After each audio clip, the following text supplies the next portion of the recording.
What's happening, everybody? Welcome to another edition of the O Show podcast, episode 427 of the O Show. We are presented by Mayweather Boxing and Fitness in Scottsdale, Arizona, October 30th, the official grand opening of Mayweather Boxing and Fitness in Scottsdale, Arizona. Learn from Floyd Money Mayweather's training regimens himself. Mayweather Boxing and Fitness. We're also sponsored by betonline.ag. Sign up for that 50% bonus over at betonline.ag. MLB playoffs still happening, both the ALCS, the NLCS, week 7 of the NFL coming up, college football, and all that and more. You got to sign up for that 50% bonus at betonline.ag. We're going to have a fun episode on our hands today. I, myself, am a huge professional wrestling fan, and we got one of the biggest names out there, Mr. O'Shea Edwards, Big Bad Kaiju he goes by as well. What's the origin of that nickname, man? Because that's big. Yeah, so Kaiju, well, lately is one of the things, man, like everybody wants to call themselves like a monster. Oh, I'm the monster. I'm the biggest, baddest, whatever. And, well, for people who don't know, Kaiju is actually a Japanese genre of movie. Your Godzilla, your King Kong, Pacific Rim, those are all considered like Kaiju movies. So it's one thing to be like, oh, I'm a monster. I'm like, yeah, well, guess what, man? I'm an entire genre. So for me, it's, everything I do encapsulates that whole thing. It's one of the things of when you see me, you don't really know like how to take it. And so I'm the sum of all your fears in a wrestling ring. I'm bigger, I'm stronger, and then all of a sudden, oh crap, he's pretty fast too. So, right. I'm a perfect storm of monsters. So I figured like, well, I'll just pick one. I'll just pick them all. That's interesting. It's so better than hearing like the Beast or the Monster among men. The basic ones Vince McMahon comes up with in WWE. Yeah, it's so played, and so many little tropes. I'm like, no, man, just if you're gonna be the biggest and the best, just do it. Just be that guy. When did you come up with that name? Oh man, that thing's about maybe 4 years old. I just trying to find something that kind of rolled off the tongue, and it worked. I have like notebooks full of stuff of just like ideas that like either I've tried and didn't work, or I'm just kind of sitting on it. And one day I just kind of sat there and started playing around with it and trying to figure out what worked. And as soon as I said it, I was like, I think this is it. And the best part of being on the indies is you get to try a bunch of different stuff, 3 balls with sticks. And man, after day one, it stuck. And I'm like, I guess I'll be using this for a good while now. So, I went and immediately got it trademarked and all that good stuff. I'm like, this is mine. This is mine. You can't take this from me. I own this. And if you want to use it, just cut me a check. Oh, my God. I mean, yeah, I feel like once you get to a certain level, it starts becoming like, this is what we want to see. This is what's going to get the analytics up. This is what's going to drive the audience. Like, it's not about what you created. Because like you just said, like there's so many things that you probably thought were going to be great, and then the crowd didn't react to it, and you're like, oh, scratch that one off the resume. That one didn't work. Exactly. That's when I go to those little backwoods shows where I pull it there, see how that works. And like, that didn't work. All right, good thing no one's going to see this. Woo. Oh, yeah. Crisis averted. Now, I heard that 2020 was a big year for you. Like most people look at 2020, it was a disastrous year overall for everybody, I'd say. But there's a few people, regardless of what industry that you're in, you took that time to better yourself, and I feel like a lot of people came out of that stronger, better, both physically, mentally, spiritually, whatever. You had a great year as a professional wrestler, and do you think it, was because you had the time to kind of sit down and rediscover things, kind of, paint that blank canvas in a sense? Oh, I say you nailed it, man. One of the worst things ever could have happened to me was the pandemic. But then one of the best things ever could have happened to me was the pandemic. Yeah. Before the pandemic, I think going into Tampa, I had 7 shows lined up, just ready. Like it was going to be a coming out party. And then, like you said, I just watched them all one by one just disappear. And I could have got mad and I could have been in my feelings. Full disclosure, I was in my feelings pretty hard about it, but I couldn't stay there forever. So I took the time and I opened myself up to like a lot of criticism, and I opened myself up to a lot of self reflection and realized, okay, cool. What can I be doing better? Yeah. What is it that, and I use a lot of sports analogies, so like in baseball, when you see the shift, the coach always says, "Hey, man, hit it where they ain't." Yep. And so that was always my thing of, okay, what is it that no one's doing? And then let me do that. And then after a while, it just turned into me doing like promo work, you know. I can't really speak for anybody else, but I wrestle because I want to be on TV, Jack. Yep. I want to be on TV. So why not take the time to go ahead and prepare myself to get on TV, get comfortable. I was always comfortable with the camera, but now it's a little bit more than that. It's like, hey, where's my marks? Um, you know, and when I write a script, okay, cool. Can I fit this into 2.5 minutes? All right, now Right. can I fit into 2 minutes? Now can I fit into a minute and a half? And without having to give up the meat and potatoes of what I was trying to say. And the whole goal was to come up with what I call a fat-free promo, minus all the razzle dazzle that you got to put in like post-production. And I started Yeah. getting better at that. Started talking to guys who were doing it better than who I felt were doing it better than me, and getting a chance to talk to them and pick their brain. Hey, how do you do this? And hey, I'm not the best at graphic design, so let me tell this person, hey, this is what I'm trying to do. This is what I'm looking for. And somebody made the joke of like, "Yo, Shay, man, what are you trying to do? Win an Academy Award?" I just kind of looked and go, "Yeah, I am. That's exactly what I'm trying to do. I'm trying to win an Academy Award for these." And they're just getting better. I finally got a dedicated camera to where I can actually sit down and it looks like I'm not on a cell phone. Right. And I bought a laptop just for the purpose of video editing and space and memory, and so I can have more fun to do. And so, man, it turned into this little thing, and I'm real glad where it came out because I was busy prior to the pandemic. So it's one of those things. Without the pandemic, I never would have had the time to sit down and cultivate those ideas and turn them into what it is now. Now, you knew that it was working for you, but just like everybody else all over the world, you had to do it in front of, people watching at home, but nobody in the stand. So how did you know that it was Right. clicking with an audience, which I think is the most important thing when you're trying to get a character over? Right. So, well, I tell people all the time, man. Is it cool to cuss? I don't want to make All the sure. I time, don't want to man. start. All right, All man. the I don't want. fucking You time. know. Oh, there we go. I don't want to start, getting fines and everything. No, Um, never. my thing was, man, if you don't believe your brand of bullshit, you can't be mad if no one else does. Nope. You gotta believe what you're saying. And so when it comes to me, like, I am who I am. This is it. I'm not going to make any bones about it. This is what it was.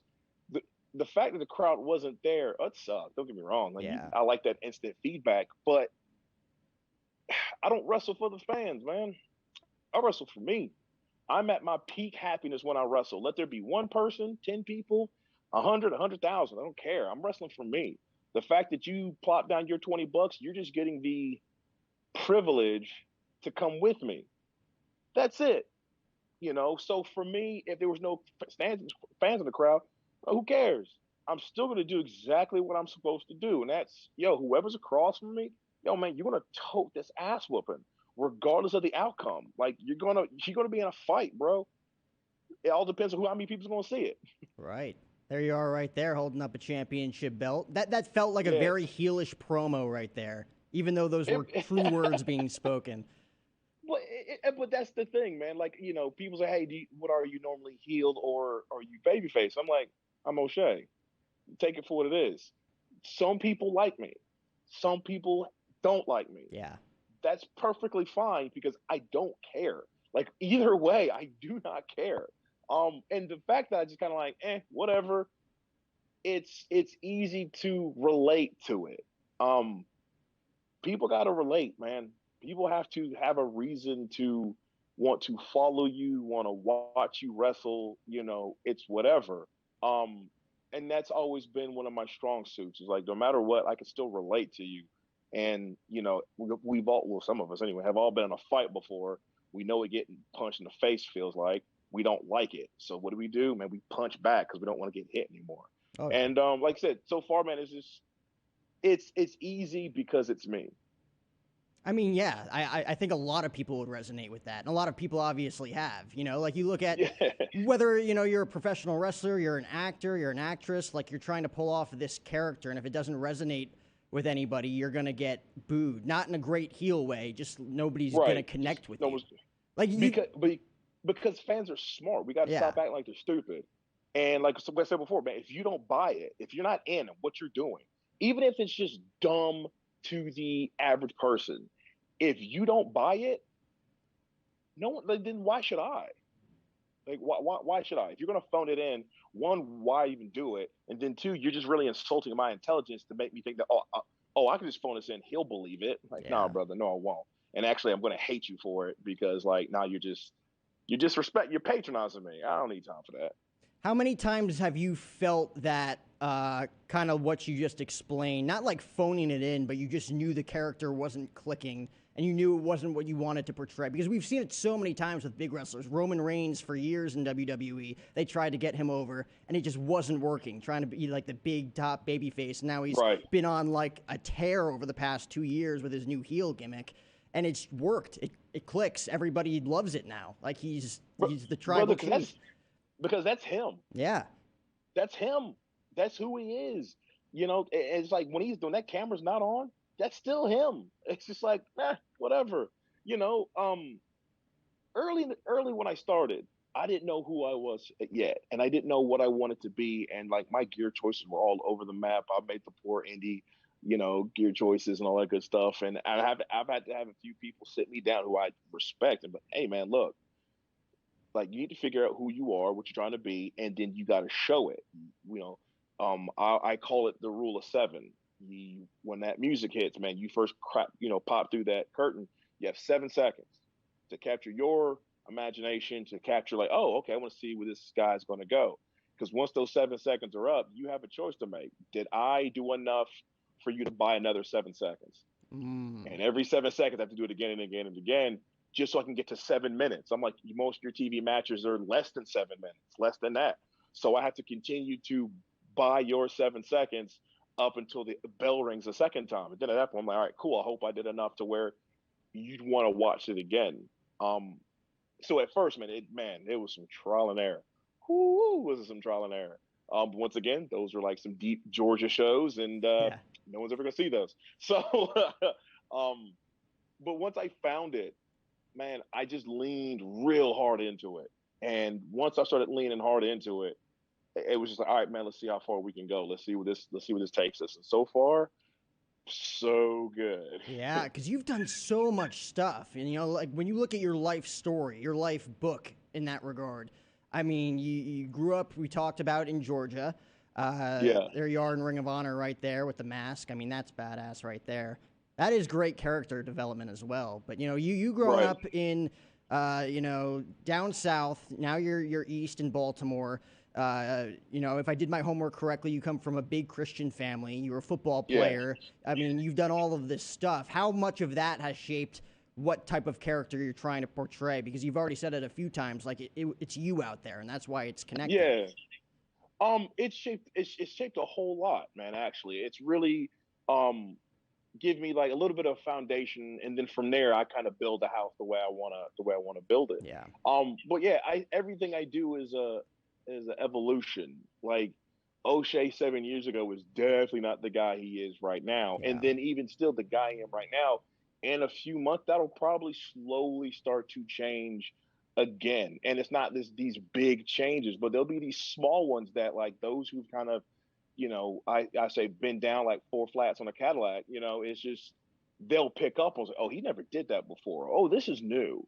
Um, just kind of keep the day ones invested while also welcoming on like the newcomers that are just kind of getting used to like, oh, what is this guy all about? yeah. And it becomes one of the things of like, yo, let me tell you the story. And I'm a big storyteller, and I like even in my character work, I still want to tell a story. I feel like everybody should want to be a storyteller because that's how you connect with an audience. That's how you connect with your peers. Like if there's a foundation there, people are gonna rally behind you. Yeah, yeah. But I'm like, that's even before we were all wrestlers. We were storytellers. Even as Yeah. kids, we were storytellers. Like I used to have a bunch of GI Joes and a bunch of action figures. I would tell stories with those things all the time. I used to, I'm come from a writing background. Yeah, I come from an athletic background. I was like, no, being creative, getting that opportunity to world build, as some people want to call it. I love it because now I get to shape my own, I call my own universe. And, take it or leave it, but my universe is exactly that, mine. And unless you're going to pay me a boatload of money to tell me what to do in it, no, man, keep doing it the way I want to do it, as long as it Wow. works. So going all the way back to growing up as a football player, like, because I feel like being a part of a program like that, it could be a brotherhood, it could be something entirely else, but it's the most disciplined sport that you could be a part of. How much did you learn through playing football, whether it came through, experiences with head coaches and training and the amount of conditioning that goes into it, and that kind of formed, the fitness side of things and wanting to be, mentally and physically well in that sense to want to do what you ended up doing? Yeah, man. So the big thing was for me, it was always like in wrestling, the phrase is, "Hey, man, that bell's got to ring. Yeah, The bell's going to ring." In football, it's the same thing. Hey, man, that whistle's going to blow. yeah, And when it does, man, it's like all that nonsense, all that rah rah, all that rah. Everybody's talking. Cool, man. That's great, man. That's great content. That's great on Twitter, on YouTube, Instagram. Bet, but the ref's going to blow that whistle, and that ball's going to get hiked, and I'm going to beat your ass because I did all the work that you wouldn't do because you too busy doing ooh rah roo, roo and whatever. Because my thing was I can talk with the best of them, and it's to me it's like it's not talking shit right. because brother I can back it up. Like I'll back it up. Everything I say I'm going to do to you is exactly what I'm going to say I'm going to do to you, not to be cute, but because I'm going to do it. And if you don't like it, well, stop me. But when it came and football was no different. Like we all talked shit. It's football. What we're gonna do? We're gonna talk shit. But it was going to be the work you do during the off season, the spring conditioning. I was a multi-sport athlete growing up. Like it was football in the fall, weights in the winter, track in the spring, football in the summer, football in the fall, and then it would just over and over and Yeah, over again because and everything for me filtered back into football. If I was running track, it wasn't because I was running track because I want to run track. No, I hate running. Anything over half a mile, I'm driving. I'm sorry, let me phrase it. Anything over a quarter a mile, I'm driving. Um, but it was I want to be the best at my position because the people next to me demanded it. yeah. Even if they might have said it, they demanded it. And only reason why I felt as if they demanded it because I demanded it out of them. I need the guys next to me to be the best at their ability, which means the days you don't want to wake up in the morning and do two a days, guess what you're going to be? Up in the morning doing two a days. A lot of stuff that I did in wrestling, I mean, that I did in football, just really transferred over into wrestling. There were so many days I didn't want to get up and train. But guess what, man? I got up and trained. There's so many days, even now, that I do not want to be in the gym and I just want to be a lazy piece of shit. But I'm like, fuck, no, man, I got to get in there because a couple of things. One, Father Time's undefeated. Yep. He's coming for everybody. Um, how long it takes for him to get to you? Well, that's the only thing really you got control over, and you really don't have a lot of control over that. So it was just one of those things where I'm like, all right, cool. If I'm going to be a wrestler. I'm not here for it to be a hobby. I'm not here to be a weekend warrior. And don't get me wrong, there's a place for those people and within the business. There really is. But for me, I don't do things to be like no one dreams of playing football. I can't wait to ride the bench. Mm-hmm. No, I want to start. And that's Right. what me and wrestling is. I didn't come here just to open the show. Don't get me wrong. You tell me to open the show, y'all about to open the show. Like, yo, what's up? But I came to be one of the best wrestlers in the world at what I do. Right. The only way that I become the best in the world at what I do is if I put in that work between the bells, just like when I did in football between the whistle. What would you say is the biggest difference between the brutality of taking a hit at practice or a game in a football game as opposed to taking a bump in a wrestling ring for the very first time? There's not really much to it. Really? The only difference is the second one, you're doing it to yourself. Yeah. Uh, You know it's other than coming, that, yeah. man, you know it's coming. The first one, you just don't. Um, but it's not even so much the hit; it's what happens afterwards. I mean, there's no one who's ever played football goes, "Oh, I've never been laid out." Man, brother, you're a liar. Yeah, Hmm. you have. You may not remember it, but yeah, you yeah, you have. But it always comes down to what happens afterwards, which is either you have a choice. Either you're gonna lay there or you're gonna get back up. For me, it's like just get up. Like you ain't gonna lay there all day, so get up, and then either you can stay in the ring or you can leave. Yeah. But for me, it was always, hey man, just get up. Like if that's all you got, man, we're gonna be all right. Have you ever taken a bump in the wrestling ring that you knew it was coming and you're like, ah, this is going to suck? Whether it would be like crashing through a table or, jumping off a Yeah, ladder, off the top rope. yeah, crash into a table. You're like, oh man, this is gonna suck. Yeah. And you just like Jesus, take the wheel, and you just go for it. It still sucks. Like it's just nothing really prepares you for it. You're like, I'm about to just fling myself through this. This is gonna suck. But still, man, I still wouldn't give it up. And I'm like, yeah, I'll still do it. And Yep. that's like Like if this you hit bump. the table perfectly right down the middle, too. There's always Oh that man, slight chance that you hit the always. edge.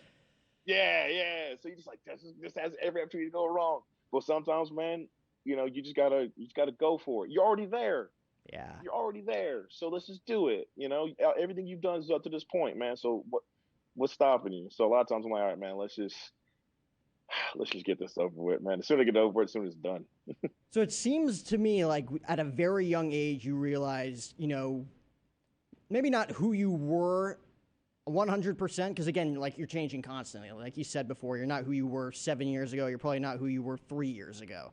But at what Right. point did you kind of realize you knew what you wanted to do? You were in control of your own life, but at the same time, things weren't really clicking. Like you said, like 2020, I feel like the Big Bad Kaiju and O'Shea Edwards as a professional wrestler really ascended to what you wanted to be. We talked about the Roman Reigns example, Kenny Omega and All Elite Wrestling, I feel like was lost in the shuffle since that promotion started. He's gone on a tear for the past year as well. When did Yeah. you kind of, know this is what you wanted to do, but at the same time, things weren't clicking? And when did you finally realize this is where I want to be? It was a span. It was literally 2 years of 2017 to 2019 where I knew I had it. I didn't know what it was, Mm-hmm. and I had to spend 2 years trying to hello, trying to understand. That's classic. Yeah, that's Tank. Hey, bud, I'm working. Okay, that's great. Thanks, man. Oh, Trying to figure out like what it was. And it wasn't until like 2019, 2018 where I figured it out. yeah. And um, man, like I said, I just leaned into it hard. Get out of here. I just leaned into it hard, and it kind of became what it was. And then I always just kind of kept an open mind and always just kind of see what changes could be made here and there because nothing's ever perfect. We're always going to sit there and tweak and tweak and tweak. And I call it like, turn the screw, turn the screw, turn the Yeah. screw, until it just got right. And as soon as I got to a point where I felt as if it was right, that's when things really started taking off. And that's that you get that very rarely you get that instant affirmation that you did something like, oh, like, yo, this was it. And as soon as like I said, 2019, as soon as I moved and the outpouring of like, hey man, we want you on our show. We want you on our show. You want you on our show. And I was just like, really? And from there, I'm like, well, this is going to be a thing now. It's like that's where you want to be, and you know that if you work hard enough, you're going to get there one day. But when it actually starts pouring in and you start getting those You, requests and everything, it's like, oh my you're never God, ready. you're never You're ready and for you're it. you've been working for this and you're never ready. It's an awesome feeling. It's a humbling. It's very humbling. Despite all the bravado, like I'm still a very humble person just because I understand that in a blink of an eye, brother, this is all gone. Oh, yeah. This is all gone. And so, if let's say today was it, what's going to be the lasting impression? Oh man, O'Shea was a real dickhead.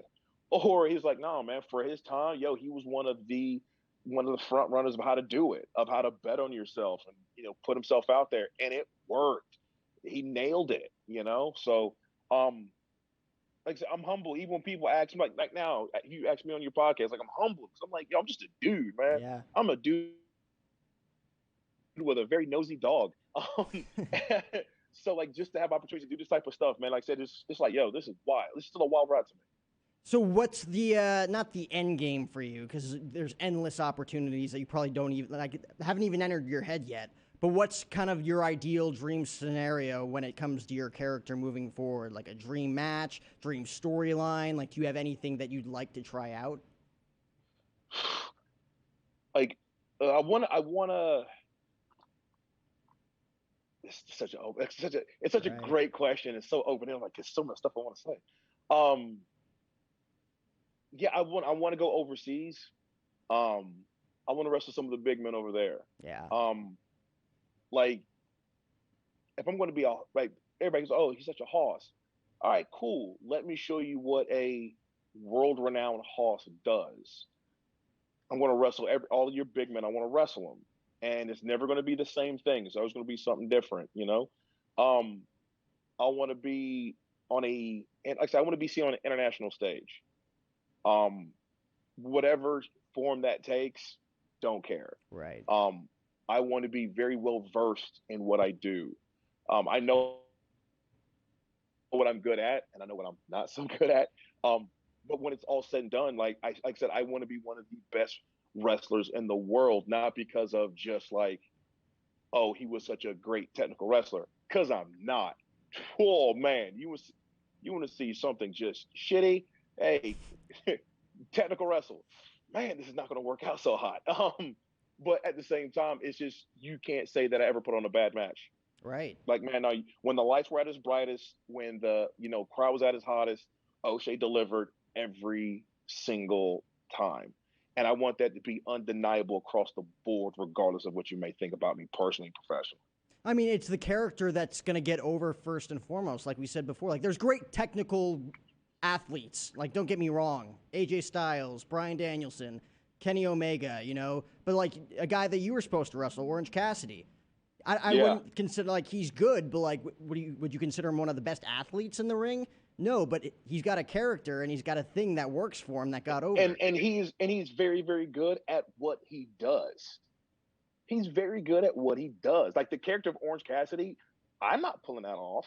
That is just for him. Him Yeah, doing that is he is the best at it because he is the only one doing it.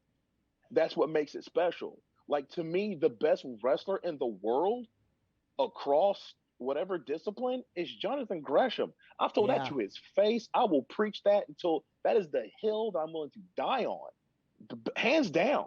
Like I have grappled with him before and immediately realized I have made a mistake. Like why I'm in the ring. Like she was like, no, man, get off me, dog. Like just get off me. Um, because Jonathan Gresham is the best at what he does. And you know why that makes him the best at what he does? Because look how many people are trying to be just like him. mm, And as wow, soon as you see it, you go, man, that's Gresh. When you're spawning other people trying to, I'll say flatter you. I don't want to say imitate. When people trying to flatter you by taking bits and pieces from your style, there's no way you cannot put him in that category of like, yo, pound for pound, best wrestler in the world, Jonathan Gresham. I'm curious because again, like I feel like you guys, whether it be in Ring of Honor or any other promotion that you're wrestling for that night, like the full on indie scene, like do you guys have each other's back? Like, are you constantly like, this is like this worked, this didn't work, constantly giving each other feedback, or is it more of the every man for himself mentality? Because there's so many of So you. right. So for us, and I can't really speak for, and there's a handful of us. I'll leave those names. There's a handful of us that we are always looking out for each other.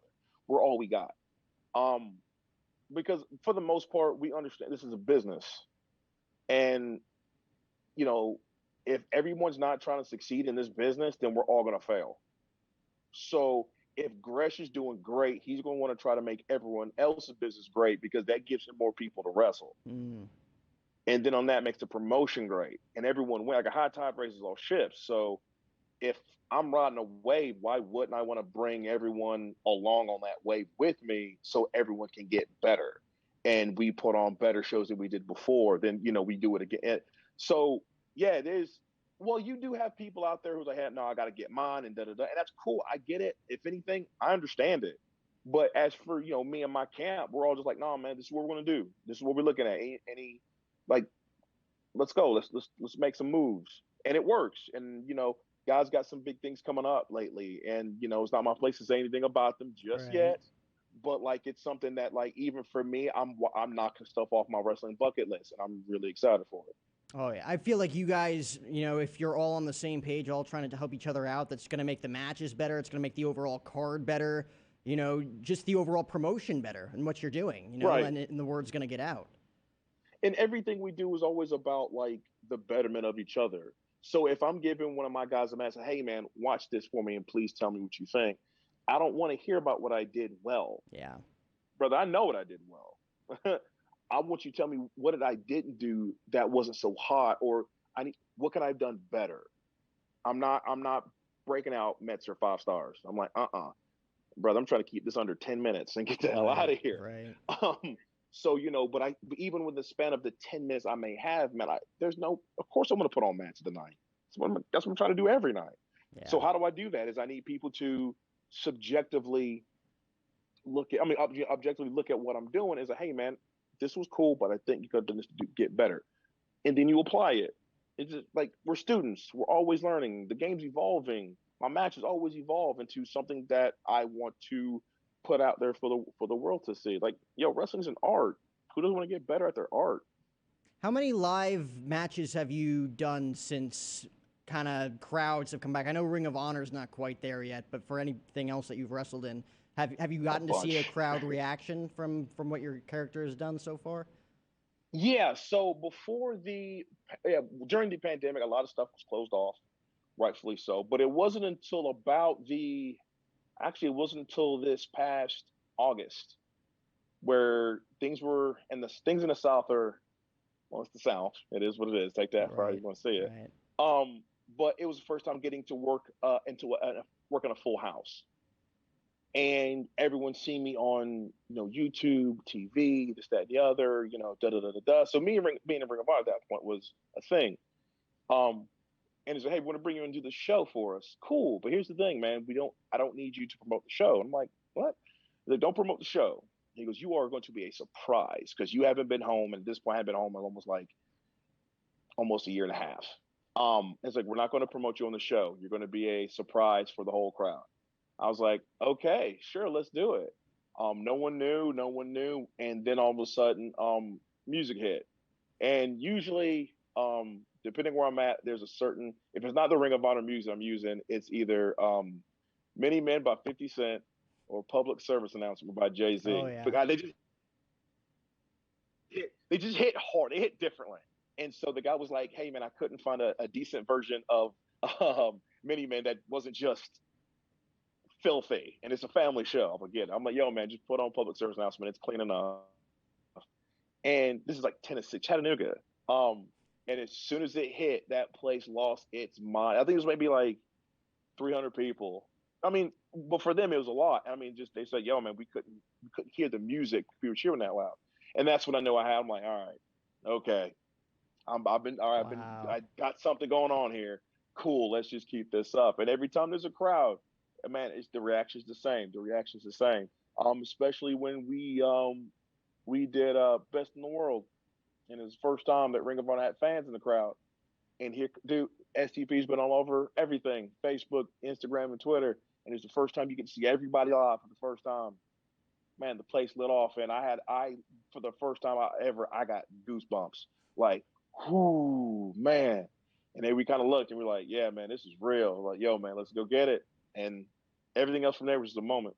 I mean, the crowds, I feel like, for the past year and a half have just been waiting. They've been amped up, waiting to get back in the arenas. And for you to have that surprise moment, at home, like those are the things that you live for. And that's such a lost art, too, the surprise in professional wrestling. Yeah, Everything's yeah. promoted beforehand.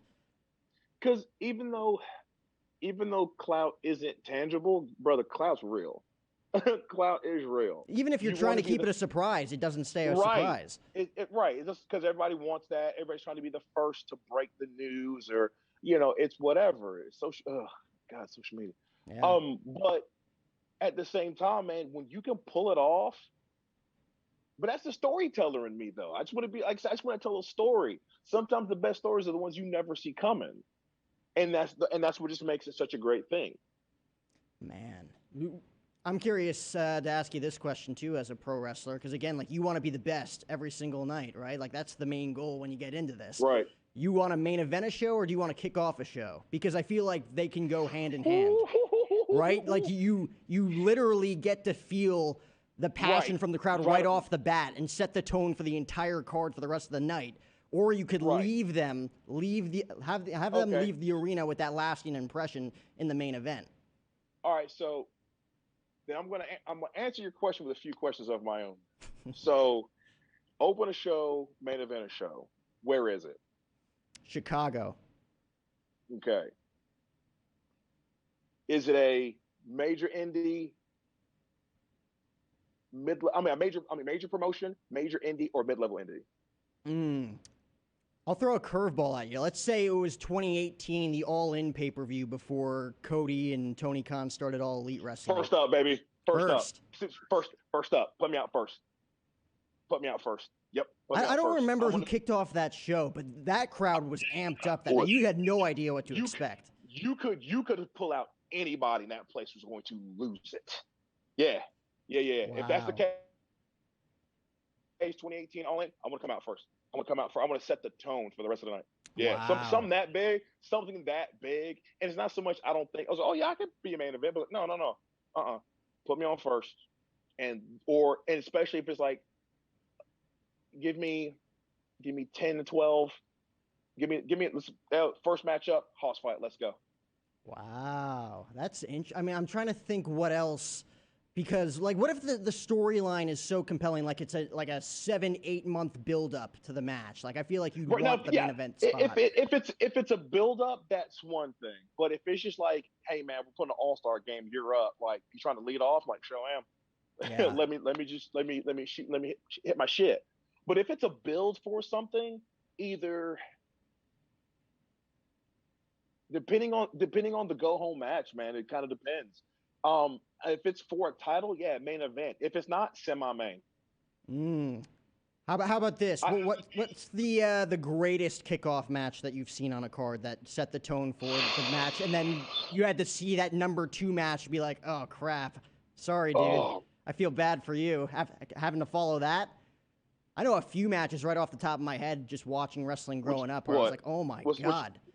What you got? There was Seth Rollins, Finn Balor, and The Miz at WrestleMania 34. They kicked off triple threat for the Intercontinental title, which was awesome. That was really good. That was awesome.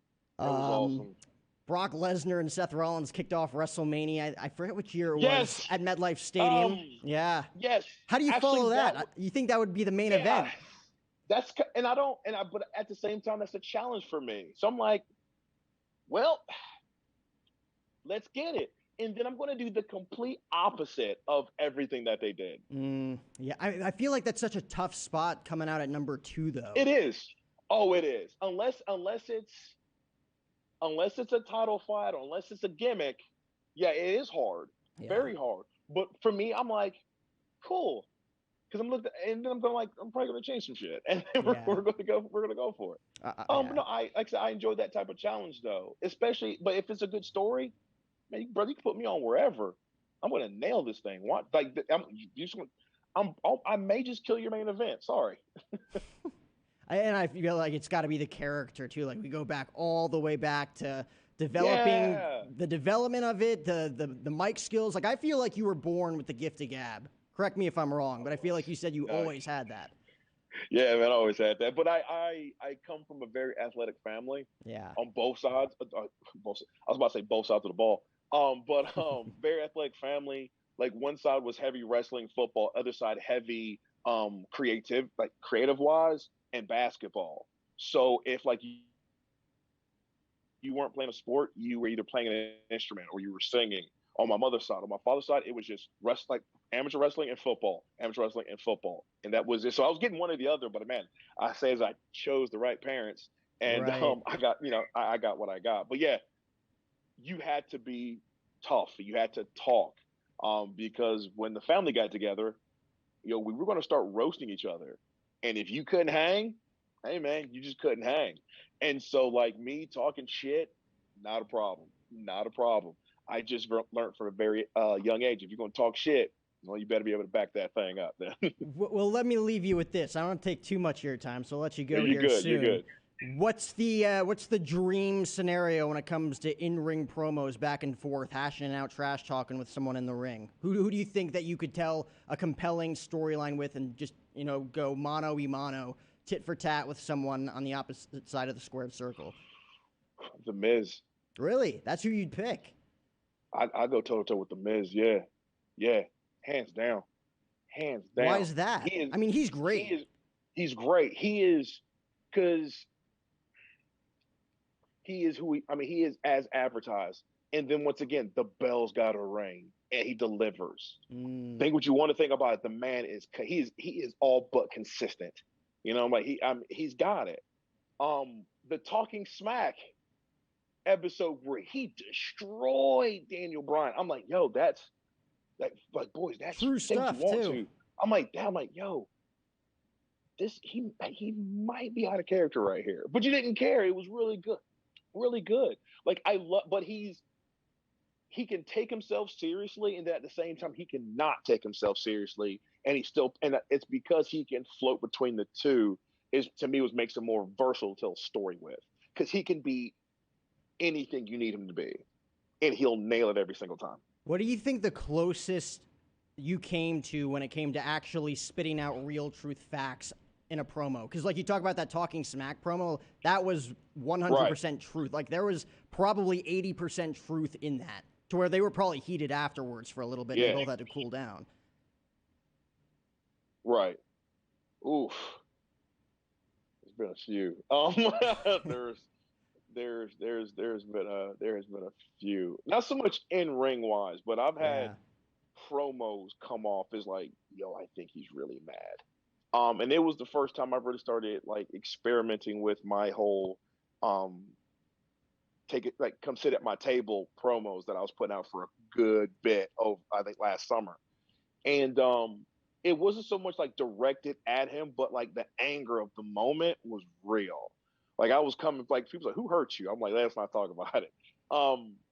But there was some things I said in there that was like not so much literally, but figuratively, like true. I was like, man, you understand? Like my house is built on the broken dreams of people like you. And I'm like, and that's for me having to always. I've made a life out of proving people wrong, and I've made a career out of making people look stupid. Because the minute you say I can't do something, okay, watch this. Wow. And I'll go do it. And I'm a petty son of a bitch. but I'm so petty where like I'll go accomplish everything that I was gonna do, and just because you said I couldn't do it, I'm going to accomplish everything that you couldn't do. Wow. Just because you said I can't do it. Yeah. I can do everything I want to do and then do what you want it to do. That's pretty good stuff. Yeah. And people just, like I said, man, people can relate to it because we've been told that before. And sometimes you can't say what you want to, but usually when the camera comes on, I can say it. Well, I could talk about promos all day long with you, but I know you're a busy guy. I'll let you go. We're going to do this again someday soon because... Please, this is a lot of fun. I love hashing it out back and forth. Professional wrestling isn't my forte as an athlete, but it is my forte as a fan. And I love interacting with, people who are as passionate about it as you are, when it comes to finally breaking through and feeling like you finally found your character, your niche. You're in the pocket now in what you're doing. Yeah. So... it feels good. Feels good to be in that pocket. It's awesome, man. It's inspiring. Thanks so much for coming on the show. Thanks so much to your dog for coming on the show, too. That was pretty classic. I miss my dog. I immediately want to take out pictures and look at my dog now. I miss her. Man, I got to take him for He's kind of mad. He's like, "Will you hurry up so we can go for him?" I'm like, "Yeah, buddy." What's his name? Tank. Oh, that is perfect. That is my dream dog name. That's how he comes in, man. He comes in hot and heavy like a tank. Oh, boy. Yeah, man. That's your cue. There he is. There he is. Well, thanks so much to O'Shea Edwards and Tank for coming on the show. This was episode 427 of the O Show. We are, again, presented by Mayweather Boxing and Fitness. You got 2 more weeks to sign up. October 30th is the grand opening. Put a bow on it, Hank. I think that's what the saying is.